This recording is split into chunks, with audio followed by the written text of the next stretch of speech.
I can imagine. We're going live now, guys. You got it.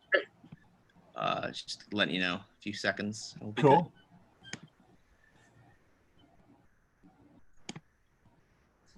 Good. It's gonna be fun. All right, we're up and running. We're up and running.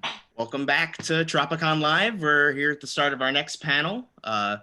Tim Clarke, master toy designer. He's our main focus here, and being interviewed by Rob Frankenberg, our local horror expert. So take it away, guys.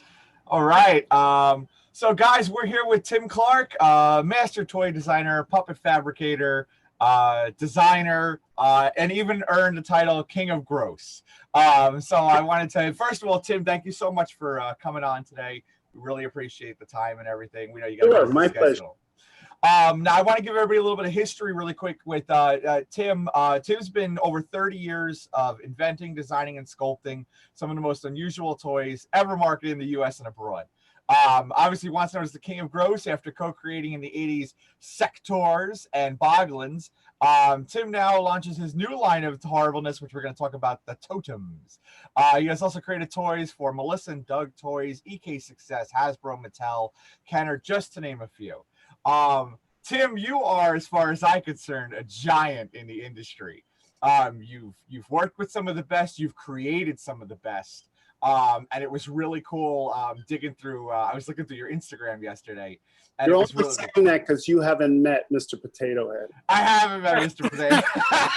I haven't, man. But I gotta say, it was like a trip down memory lane because, like, you were such an inspiration. Everything that I watched, and I know everybody wants to talk about, you know, Dark Crystal, I'm sure. But I mean, even going back before that to Fraggle Rock, the Muppets, and then going back to working with giants like Kermit Love. And Jim Henson, like it just so much that you did was inspiration of my childhood. So I wanted to just talk a little bit about so you started out in your garage. I was reading a little bit about your history. It's pretty cool, doing haunted houses and puppet shows with your brother. Is that correct? Correct. Yeah. And what was that like for you? Like, was that your first entry into like exploring your creativeness?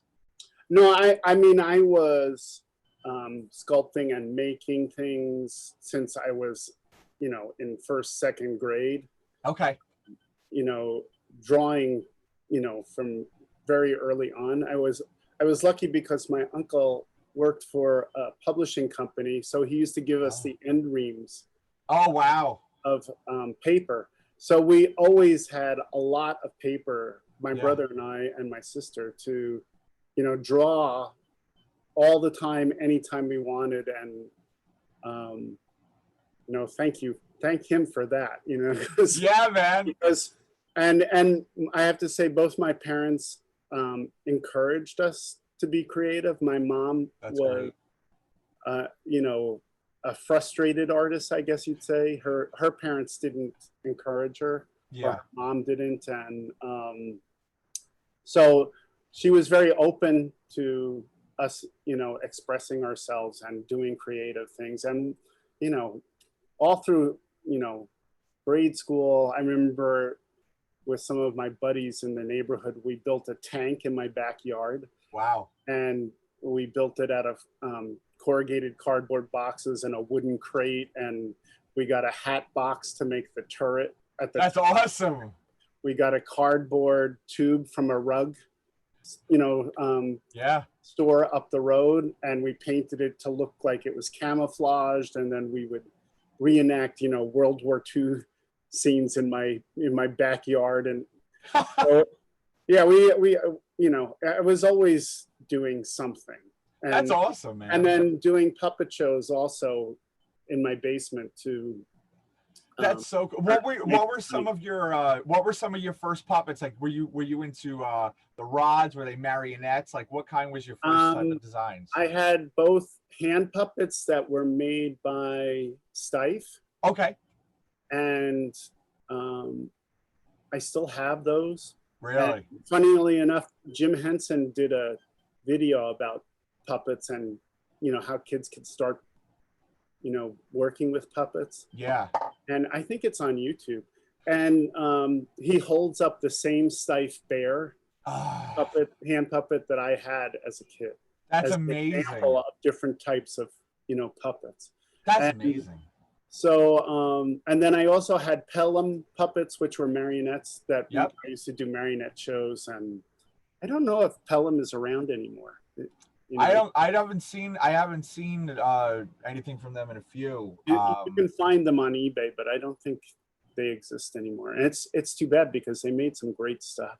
Yeah. They'll have puppets. Yeah, it's incredible, man. And that's the thing, like it's amazing because it's just the it's always interesting. Like me and a bunch of my friends, you know, we're all into silicone cast making and all that. And it was awesome because I saw how you do some of your Boglins, and it's just it's awesome because I always I grew up watching the Muppets and Fraggle Rock and Dark Crystal and all that. But it's amazing to know, you know, I know Jim was such a big person in that anybody with an imagination can be successful, you know, and that's something that, like, when I look at it, I'm like, wow, like I'm in the beginning stages of doing what you did, you know, nowhere near what you did, but it's amazing to be able to share that creativeness and that expression form. Like there was just something about it that it brings the world together, you know, especially today in today's day and age, you know, it's such a magical thing. You know, so I wanted to talk to you about so you went to Pratt, and that was actually where you got into Kermit Love's class, correct? Yeah, the last semester of my senior year, because everybody wanted to take that class. I could only imagine. And I wanted to ask you, what was it like back then to take his class? And I know Kermit Love was a little bit of an interesting character. What was he like to work with? You know, I to this day, I'm not sure I ever figured Kermit out. You know, he seemed to enjoy being around young people and being inspired by them. Yeah. He was very, very opinionated. Okay. And he had a very strong personality. He played the hot dog man, Willie the Hot Dog Man on Sesame Street. I didn't know that. Yeah, he had a big white beard. He looked like Santa Claus, and kids used to think he was Santa Claus. Yeah. And you know, he just, you know, I always thank him for giving me the opportunity to work with him and then work with Muppets. If I hadn't met him in that class, and when I took his class, I was determined to outdo everybody else in the class. And I think the first thing I made for his class was a crab, which I don't have anymore. It was destroyed in a flood in my parents' house. But basically, my fingers became the crab's legs. So 8 legs. And then my thumbs were the 2 eyes. I had put ping pong balls on there and painted, you know, really ornate eyeballs. And I had created a hard shell out of plaster gauze. Wow. So, you know, he said, I'm so glad you're not doing this, you know, that you didn't bring in a puppet that does this. Because, you know, by the time I was at Pratt, you know, Sesame Street had been on for, I think, maybe 6 years. Okay. I think it started in '69, and I was in Kermit's class in '73. Okay. So, and it was an overwhelming influence, you know, from Muppet Show. Muppet Show was on by then. I think maybe Muppet Show had just started, but you know, the Muppets were on Ed Sullivan Show. I was going to say, before the show, a lot of people don't realize they were in pop culture a lot. I was younger, and that's where I learned about them. Wow. And I always couldn't wait to see them on that show, on Ed Sullivan. And so, you know, and then when I started working for Kermit, I'll never forget, we went to, we had done some puppets for a TV commercial. Okay. And we went to shoot the commercial, and I was there to assist, you know, with the puppets and help the puppeteers and everything else. And Kermit started telling the director what to do. That's great. And after a while, you know, the director turned to him and he said, Kermit, you've done a wonderful job creating the puppets. They're really wonderful. I don't need your direction. You need to leave the set. Wow. And that was an important lesson I learned, because, you know, it's like he basically lost future work, right, by insulting this director. Like, Kermit thought he was being, you know, he was trying to be helpful, but in reality, he was basically constantly telling the director what to do. Yeah. And it just didn't fly right. So, you know, it was like, there were a lot of great things. You know, it's like I got to build with Kermit's shop. Yeah. The windmill in New York City Ballet performance of Don Quixote.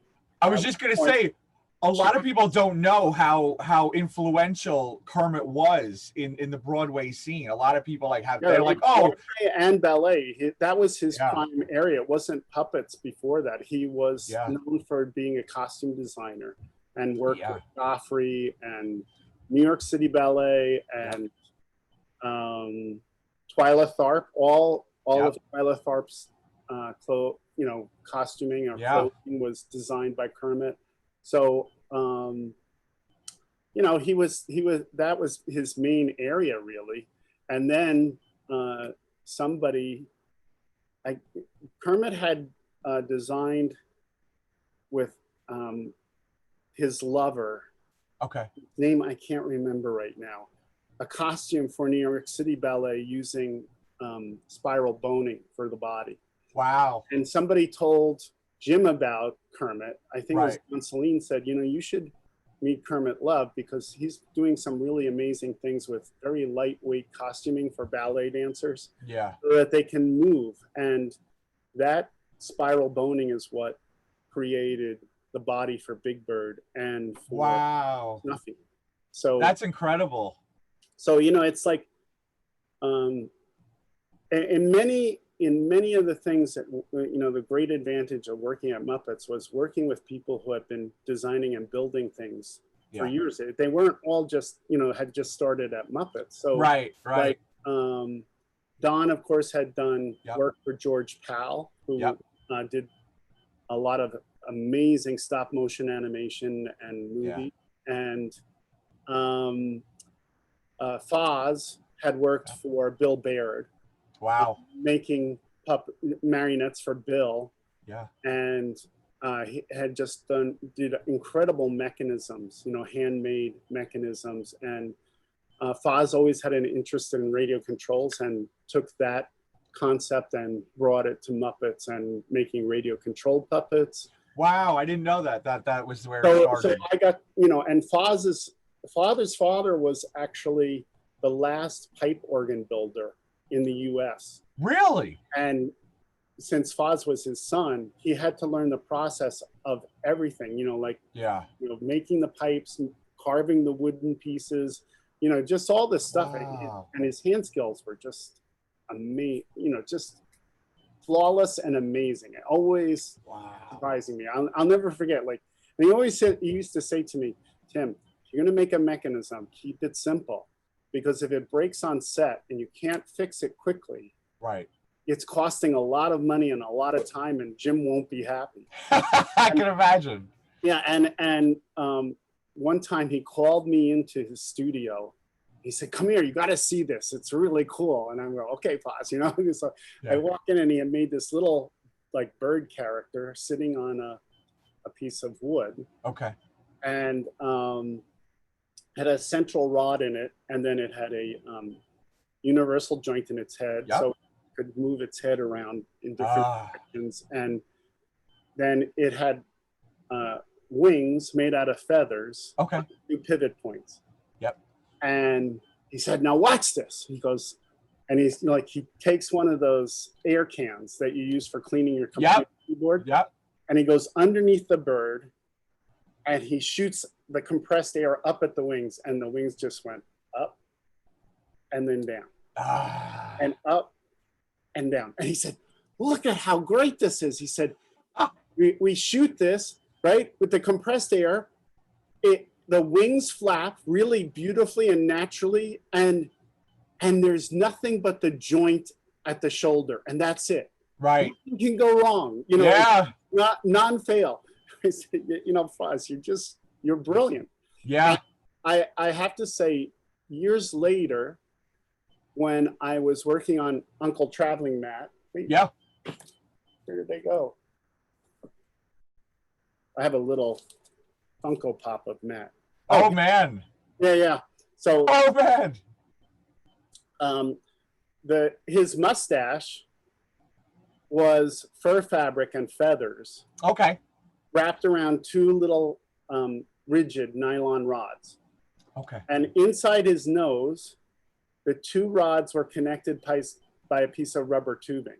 Okay. So when Dave Goals would put his hand in, yeah, I made it so that if you pulled on that piece of rubber tubing, you get the his nose. Mustache would move forward. And if you pushed down on it, his mustache would go up. Wow. If you pushed up on it, his mustache would go down. And, you know, he could wiggle it in different directions, or just push one side and it would move, or the other side, so he could make it look like he was frowning. Yeah. And it was the simplest mechanism I ever made, and one of the best and most expressive. And that's awesome. Thank you, Foz, for, you know, like teaching me that to keep things simple and to think simple, because really the only thing that could go wrong is if the rubber, you know, popped or snapped. And as far as I know, it never happened. So that's incredible. That, you know, I think that's too, like, you know, like I always tell everybody, you know, my wife and everything, like she always laughs because I'm obsessed. I'm an obsessed Muppet fan. And, you know, and all sorts of puppetry. And I, you know, she's always like, what is it about it that is so obsessive? And it's actually that, it's practical.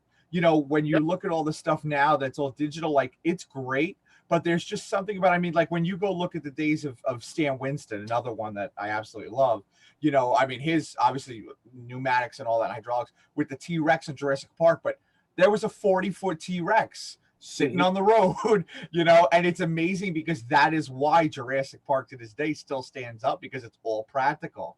And that's why I think for the Muppets, they have such personality. And too, that goes back to what we said about Kermit. Like, I think I do understand that about him getting in with the director, because it's like, I can't imagine you creating Uncle Tom and fabricating it and putting it together and building this character and not having an idea of his personality and how he is, you know, and how with every puppet, the personality of the puppet grows. Yeah. As, you know, as you're building it, you know, depending on how long or short you're making the nose, depending on how you place the eyebrows, whether the eyebrows move, you know, all of these things have a very important expression, you know, create a very important expression. And I remember, like, on Sesame Street, a lot of times it was, you know, getting the right puppeteer to pick up the right puppet, because some they wouldn't have any connection to. Right. And yet somebody else, like Kevin Clash, picking up Elmo, which other puppeteers at Sesame Street had tried. Yeah. And it didn't really click with anybody, right? And then Kevin Clash picked up Elmo and had that kind of high, kind of squeaky voice. Yeah. And it just fit. You know, it fit. And I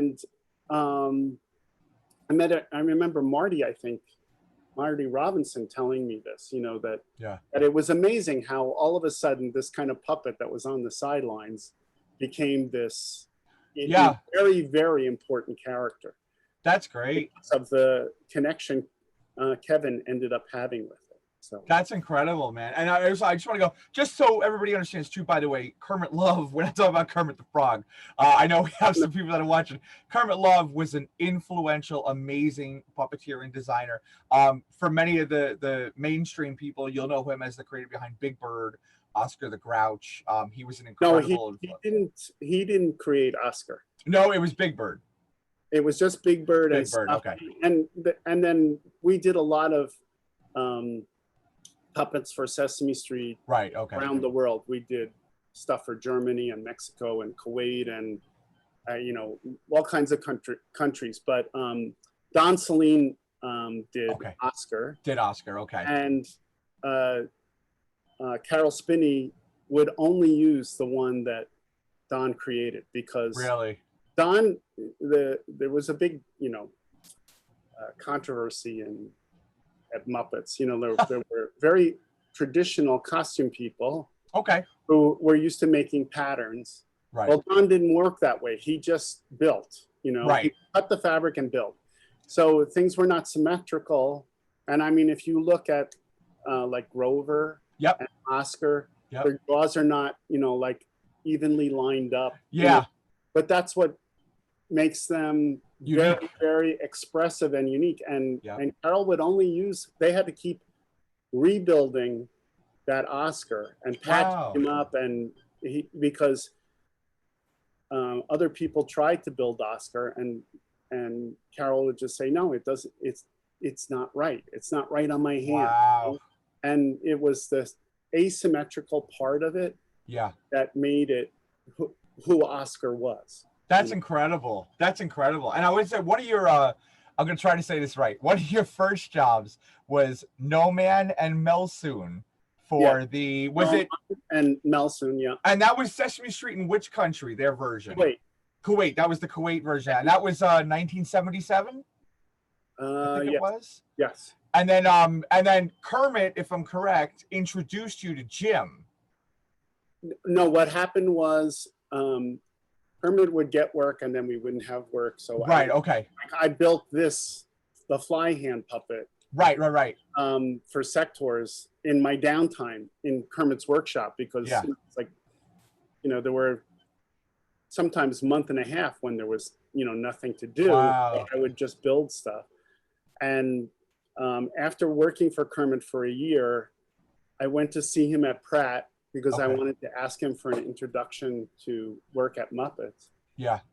And I was waiting in the doorway for his class to end, and he saw me, and he, you know, as the class ended, he called me in and he said, Tim, I'm so glad you came today because Jim Henson is starting up this new project. Oh, wow. And I want you to go, you're going to go up and interview with him. I was like, oh my God, it's like he's reading my mind, you know?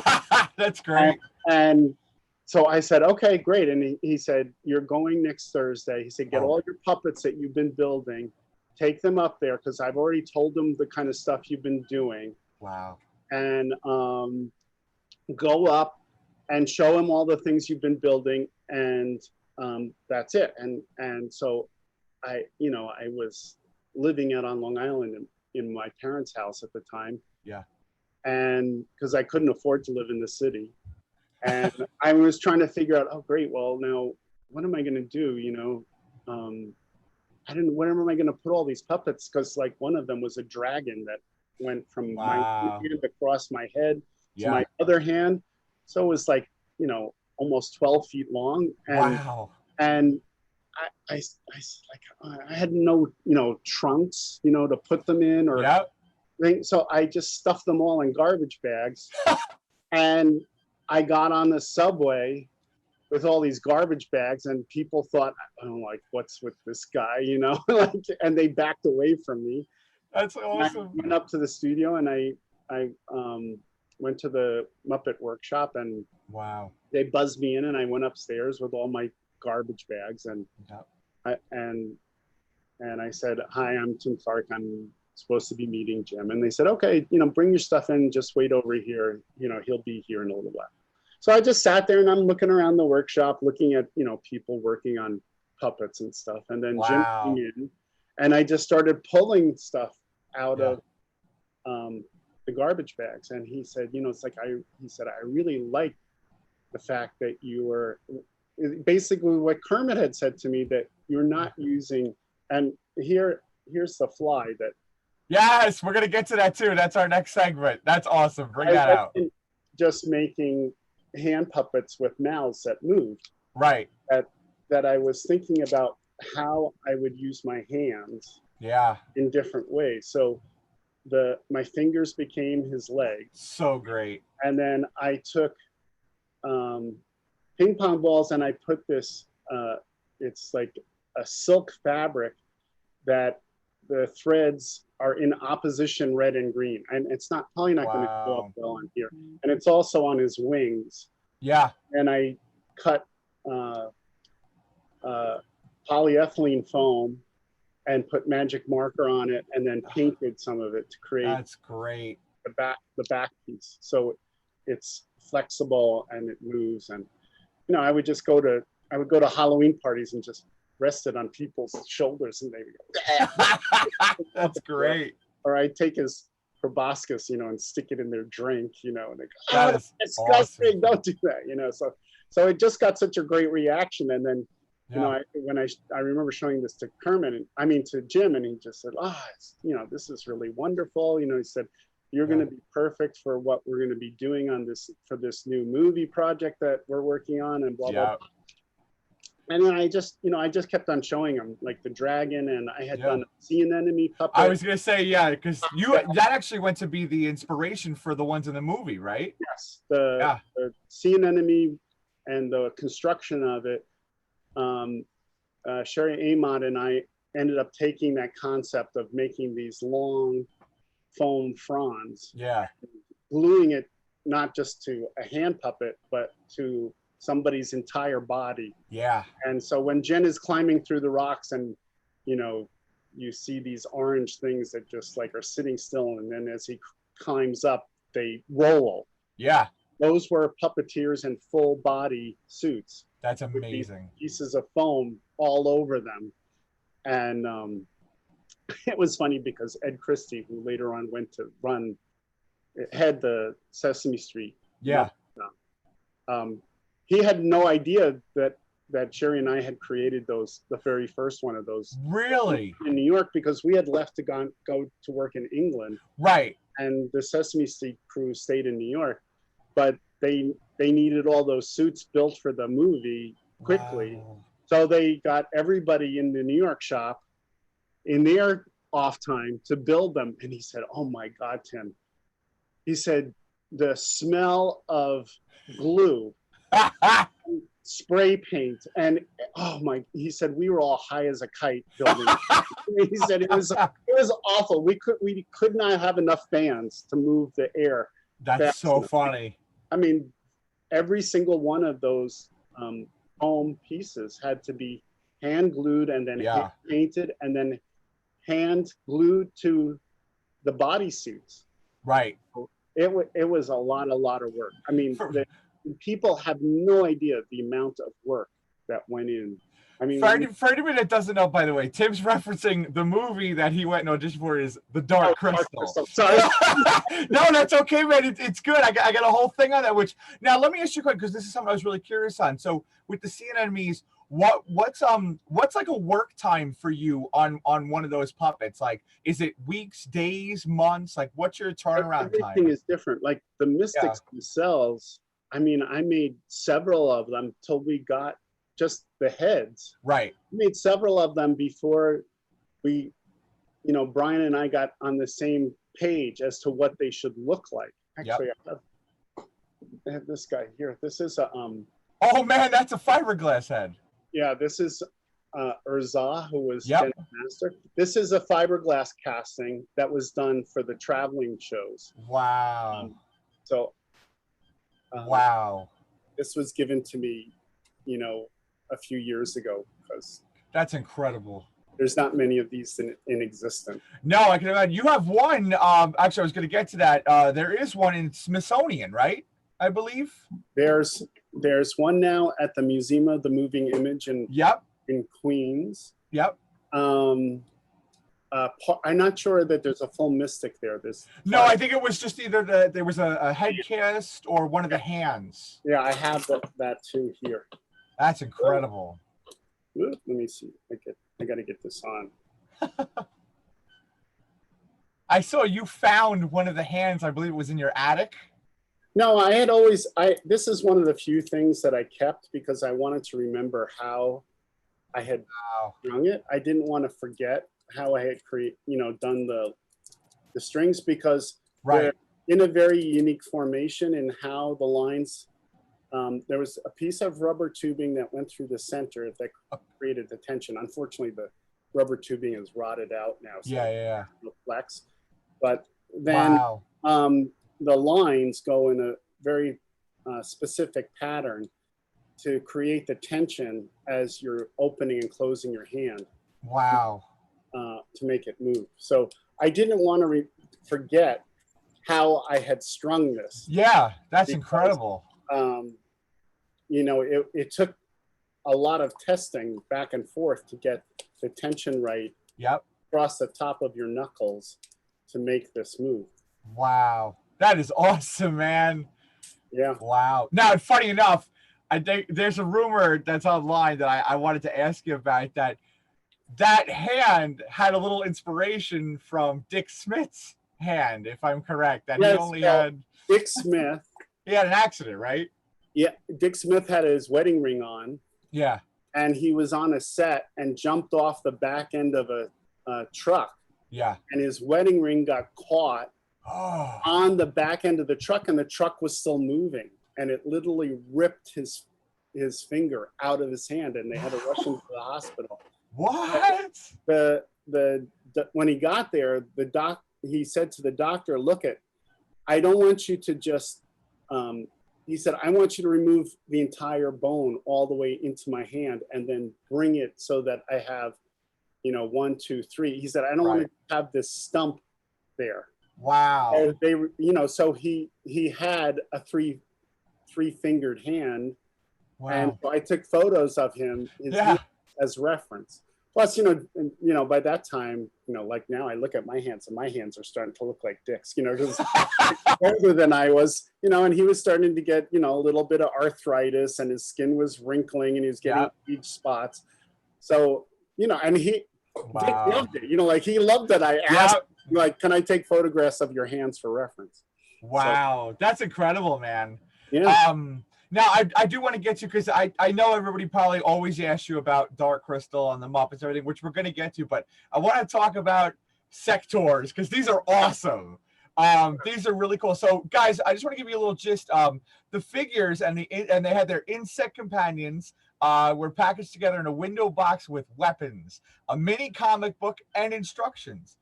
Some of the companions were large enough for the sectors to ride and were actually puppet-like, which Tim is demonstrating right here. That's awesome.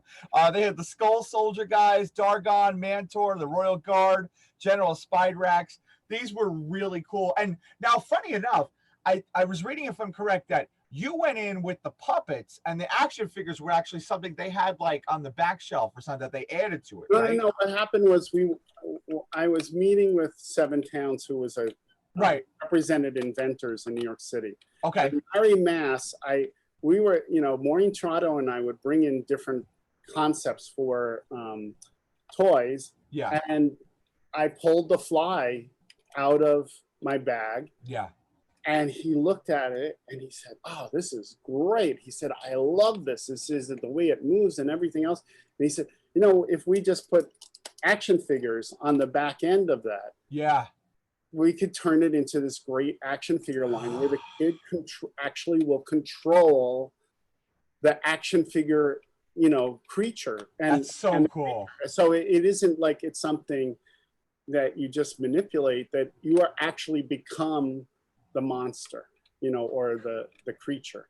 That is so cool. I went, great, let's do it, and I have to say they presented the samples and drawings that Maureen and I did at Toy Fair that year, and Clarke bought it, like, boom, right? Really? Like, Clarke, the representatives for Clarke walked in. Maureen and I weren't there. Larry presented it. Okay. And they said, yes, we wow. Want. And so after that, it was all history. I wish selling every toy in my life was that. That's crazy, man. That's a really cool story, though. Yeah. That's really cool to hear. Now, and again, I just want to applaud because we have so much. Now, you also did something really funny that I actually was you sculpted the Muppet Christmas ornaments for Hamilton Gifts. Yes, some of them, not all. Yeah. You did, because I had the Gonzo and I had the animal one. Really, you're one of the few. I had them as a kid, and I was like, oh my God, I still have them. Yes, I have it somewhere in a box. It's in the back. Yes, I have that. I have to tell you, there's a guy in Philly who is a major Muppet collector. Yeah. Of, everything. He said he's never seen these. Really? Yeah. He said I showed them on my website, that one. Yeah. Enzo and the Kermit in the stocking. He said, Tim, he said, I've never seen those. Wow. I'll have to, after the show, maybe I'll grab his info from you, and I'll send him some pictures and whatnot on mine, because no, and I would love to see them, because I never saw the finished sample. These were the pulled from the rubber molds that I made. So I never saw that. Wow. Yeah. I'll pull that out. I'll get you a pic. That's incredible, man. Yeah, I would love to. Now you also did you sculpted the Bert and Ernie toy for Knickerbocker Toy Company, right? Yes, and which later was produced by Applause. Yeah. Okay, right, which Applause. Dolls. Yeah. Right.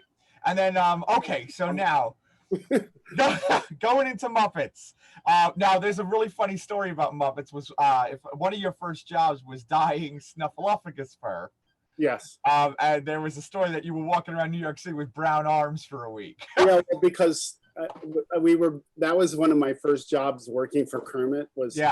Because every season every other season they would make a new Snuffy, because it was hard to keep them clean, basically. I can imagine. Especially Big Bird, the feathers being that bright yellow would get dirty very easily. Yeah. So we were always building another Big Bird, and the grunt work was always for people to put feathers in Snuffy's fur and dye the fur. And so I was dyeing Snuffy's fur, and John Orberg, who worked for Kermit at the time, came in and he said, Tim, you have to get the fur all the way to the bottom, and you have to constantly stir so that the dye sets in the fabric evenly. Otherwise, you'll get parts that are dark brown and some that are lighter brown. I said, okay, fine. And they had given me these rubber gloves, and I'm like, I had this big stick, and it was really hard to get it to sink. So I just took my hands and I went like this. Well, the dye bath was much deeper than my glove. So it all just ran into the gloves. And then after that, what the hell, I give up, Yeah. But then my arms from like here down were brown. Wow. And I got on the subway, and people looked at me like, what the hell is wrong with this guy? That's great. For me. So, that's great, man. Yeah, for like a week and a half or so, until it finally washed out, I was walking around with brown arms. Wow, that's crazy, man. All right, I got to plow through because we got about 10 minutes left. So real quick, I do want to talk about one really cool thing. So Uncle Traveling Matt, Fraggle Rock, those used to make me laugh so hard. I used to want the bagpipe one, the barbecue one, the plane. Like, it always was such a great skit, and it was so short, but they were so good. Yeah. It was such a simplistic idea. Brilliant job. Yeah, man. And I saw a picture that the Uncle Traveling Matt is in the museum, correct? I saw a picture with you. He's in Momi, and they also have one at the Center for Puppetry Arts in Atlanta. Atlanta, right? Yeah. And he's also No, you go. I'm sorry. You had to make a new one. So right. And then he's also one of the only Muppets that's crossed over without the Fraggles, because he was in Muppets Take Manhattan. He was in Kermit and Piggy's Wedding. Yeah. Which I think is so cool. And they had local puppeteers perform him, like in Australia. Really? Germany or in Spain. So, because he was traveling the world, Yeah. So they would have local puppeteers puppeteer him in the native language. So like when I travel, and people say to me, well, what do you do? And I say, well, I've designed puppets for the Muppets years ago, and I also designed toys. And they say, oh, really? What puppets? And I said, well, the one you probably know the best is Uncle Traveling Matt. Wow. And they go, and I guess because the name was translated pretty much. Oh, Yeah. Then they would start speaking to me in Spanish, and I can't speak Spanish, you know. Like, I'm sorry. That's great. You know, so yeah, Oh. I have to say it's wonderful to have that connection when you're traveling. Yeah.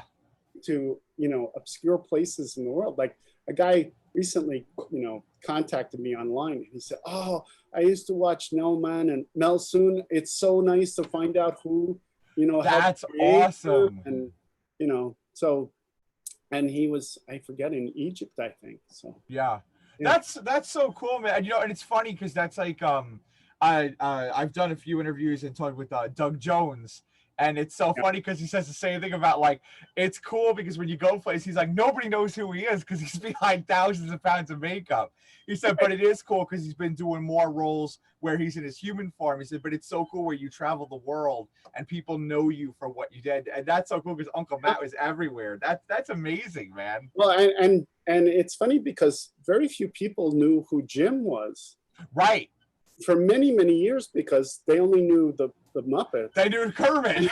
Yeah, like, I think after a while, you know, he didn't really want to do TV commercials anymore. But then American Express came to him and said, you know, we want you to do this. You know, you may not know me, but my American Express card. You know, and all the Muppets come in, and in a way, he wanted to do that because he said, here I've created one of the most well-known group of characters, and nobody knows who I am. Nobody knew, and which I guess could be a blessing and a curse, you know. Yes. Which that's crazy. Yeah, wow. You know, so. All right, so now we got to get to, I know what everybody wants to know with the Dark Crystal. Yes. So now you were a designer, sculptor, fabricator, and you worked on the Mystics, the Sea Anemones.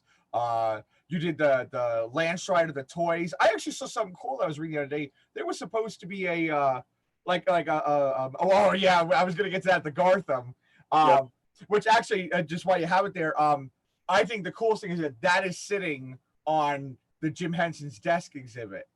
Yes, in the Center of Puppetry Arts. And how does that feel to see, like, your work? I was amazed. Oh my God! I had no idea that he had this on his desk. This was one of the first toy sculpts I did. That's incredible, man. So Aviva, and unfortunately it never came out. So there's, I think, 12 of these maybe in the whole world. Wow. That is incredible. Now I was gonna say, now we talked about the Sea Anemones with you and Sherry, which was actually something I was gonna get to, but you covered that, which was awesome. The Mystics. Mystic. Now one thing I want to say, I thought that the Mystics were really cool was I was reading that a lot of the designs you were given were only from the left side, so it was really up to you to really craft this side of the Brian itself. Brian, he said, Tim, their noses are just too long. I can't draw you a front view. I said, all right, fine. He said, just figure it out. And then he would always draw the left side of the Mystic's face, almost always. Sometimes, very rare occasions, he would do a right side. Wow. And he said, you know, like he said, you know what they need to look like. Just make up, you know, the right side. And he said, I don't want them to be mirror image. He said, one side of the face should be different from the other. And I said, okay, fine. So I would just make up the patterns and the wrinkles. And a funny story about that is I got obsessed with looking at old people to see how their wrinkles were around their eyes and around their mouth and their nose and stuff. And I'm sitting on the Underground in London, and my wife is sitting next to me. And there's this older woman, you know, sitting across the aisle from me. Oh no! I'm just sitting there, like, you know, staring at the formation of her wrinkles, and she jabs me in the ribs, and she says, "What are you doing?" I said, and I just turned to her and I said, "She has such incredibly beautiful wrinkles." And she said, "No, it's bad enough having a husband who looks at other women, but who's looking at old women. Like, what are you doing?" That's great. That's great. She said, "And you're staring. It's not polite. You need to stop." My God. And I couldn't help it because, you know, it's like, that's the inspiration. I was working with people who were all in their 20s and 30s. Yeah. I mean, I think Fred Nida probably and Foz were you know, two of the older people, and Marianne Harms, who had worked with Bill Baird also. Yeah. And I remember I took photographs of Marianne's hands because she was probably in her 60s then, maybe 70s. Okay. So, you know, she had incredible lines and wrinkles and spot. And, you know, so, you know, Yeah. you didn't have the internet there. No. So it's you different time now. I went to the Picture File Museum in London and got Xerox copies or photograph copies, which I still have, you know, of like Native Americans and, you know, George Bernard Shaw, because he had like the most incredible wrinkles, and you know, just all these different people, you know, famous people that I could get photographs of, you know. Yeah, that's incredible. See the wrinkles. Now I was gonna say you worked on a bunch, because I know you worked on you did the wings with the crystal bats, which were out of balsa. I was reading up, and then now the Gartham. Did you just work on the toy itself, or did you work on the actual? No, Fred had his own. Fred was workshop. the Gartham, right? Fred Nida produced, you know, created the Gartham. And then there was a funny. It was the toy version. Now there was a funny story about the slaves, because I think it was Brian who said that they were supposed to be happy little potato people. Yes, he said, I want them to look like happy potato people. And he would do these very quick drawings. And then, so I would go back and, you know, like one eye was up here and one eye was over here, and the mouth was all, you know, distorted. And he said, Tim, no, they're supposed to be happy potato people, not depressed. Not depressed.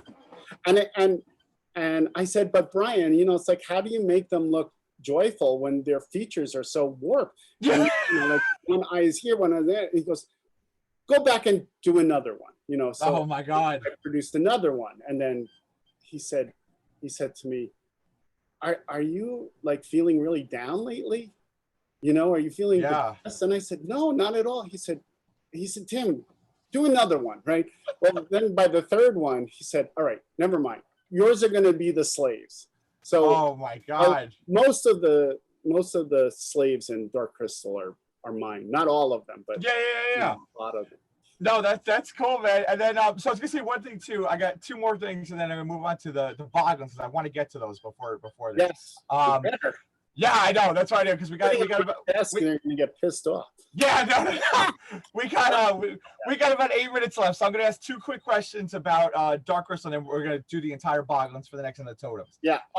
So really quick, the Dark Crystal workshop was in Hempstead, UK, obviously. I didn't know it was across the street from Jim Henson's house. And I think one of the coolest things was I had seen that the Freemason Arms Pub down the road.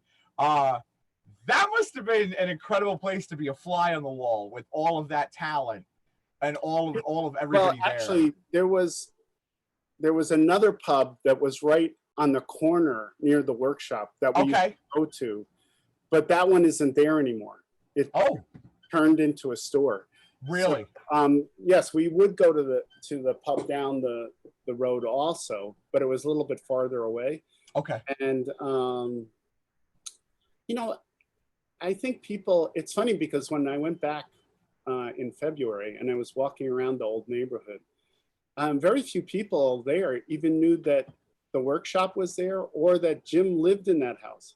Really? So, some of my friends who are English were kind of upset by that, and they said, you know, when famous people have lived in places in London, they put up round plaque on the building saying the date that the person lived there, and they said, you know, we're gonna get in touch with the council because they know something about this. You know, it's like it should be recognized, you know, that Jim lived here, and that this is where, you know, Dark Crystal, you know, that across the street Dark Crystal is, you know, that is now a doctor's office. Yeah, I heard.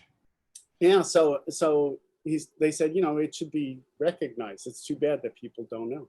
No. All right. So last thing, and then we go to the Boglins. Now Dark Crystal was filmed at Elstree Studios. So Elstree Studios, for anybody that doesn't know, Indiana Jones, Star Wars, Labyrinth, Bohemian Rhapsody, the music video, huge studio. There was a great photo online of Yoda, Miss Piggy, Kermit, all on the set with Mark Hamill. Did you get to go on the set of any of those of Star Wars or any of those films? Well, Yoda was being built while we were working on Dark Crystal. Wow. Wendy and Stuart Freeborn were working together on that, and Tom McLaughlin was casting all the foam latex of Yoda, and so there were a lot of,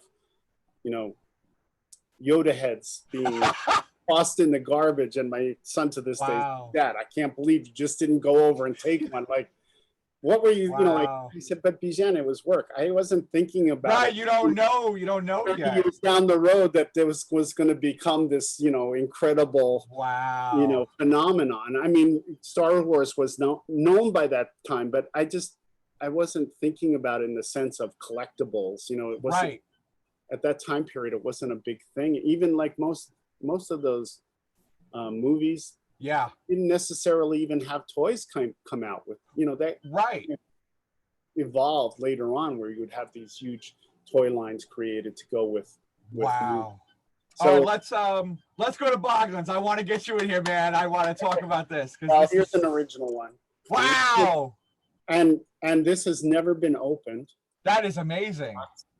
And with the Boglin, so the moving eyes. That's so cool. And these are the older ones are rare. I've seen some on eBay going for like $300 something. Yeah, and it's still got the original tag. Wow. Usually these fell off, and literally this cage has never been opened. I can activate them because of the hole in the box. So that is so cool. Yeah. So more recently, I've been so many people were bugging me online to bring them back. And I couldn't get a toy company to go for them, so I started. I know, I've seen your own, and I love that they're also, see, for me, like, and I'm going to be buying one this weekend, but because, like, for me, like, that's a piece of history, man. Like, you hand make each one. Like, I would be honored to have that. That is so epic. This is based on the original small Boglin that I made for the presentation to Mattel. That is so cool. That is, and you have I could possibly get him to being what he was. So, and you have a love of pre-Columbian influence here with these. I love the angler. The anglerfish Boglin. That's awesome. Because later on, the second year we got into doing soggy Boglins, and so this is the anglerfish Boglin. That's so cool. Then more recently, also I did this guy. This is Amazon Boglin. He's a shrunken head. Yep. That's awesome.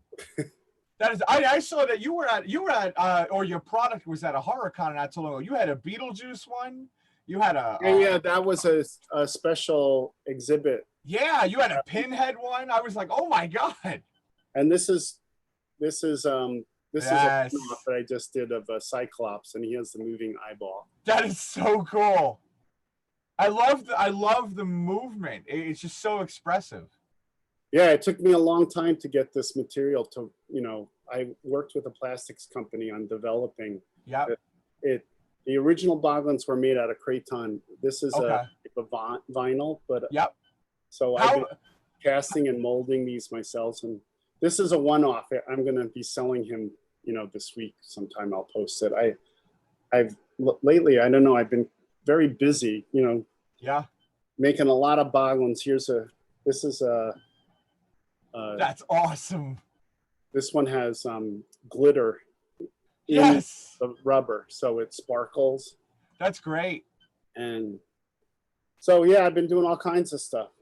And this is actually... Oh, I saw this. Yes. The theater school, and he wanted to do a traveling puppet show, and I created these characters for the show.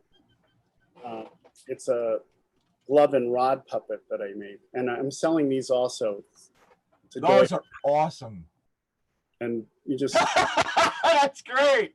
It's a very simple thing, your fingers go in the glove. Yeah. And that become his legs, and then his head is on a rod. That's awesome. It's hard with The TV's too close. I mean, the camera's too close. But Tim, what's your website, man? I want to make sure people can get this. How do they find you? www.totems. It's a play on my name. TOTIMS, not as TEMS. It's TIMS, and all the Boglins are there. I don't You even got a slew. You got totems, you got bottoms, you have some really cool, I saw photo sets from the Dark Crystal sets and everything. Yeah, and then I've been doing these large wow sets. These are like 10 inches. Those are awesome. Those are hand cast resin. Wow. Each individually painted by me. So yeah, I'm just finishing this up for a collector. That's incredible. Wow. Yeah. That is incredible. And look, I was gonna ask you, what do you feel? What would you describe? Because I looked at them and I thought they were really cool. King Tufus and Black Plague. What is a totem? Like, how do you describe it versus a boglin? Well, it's the idea of a totem pole, but gosh, I don't know. Let me hold on. You're looking for one? They were cool. They were cool, man. One I can grab right in. Oh, wait, just 1 second. That's all right. You got it, man. We're okay. We got a minute.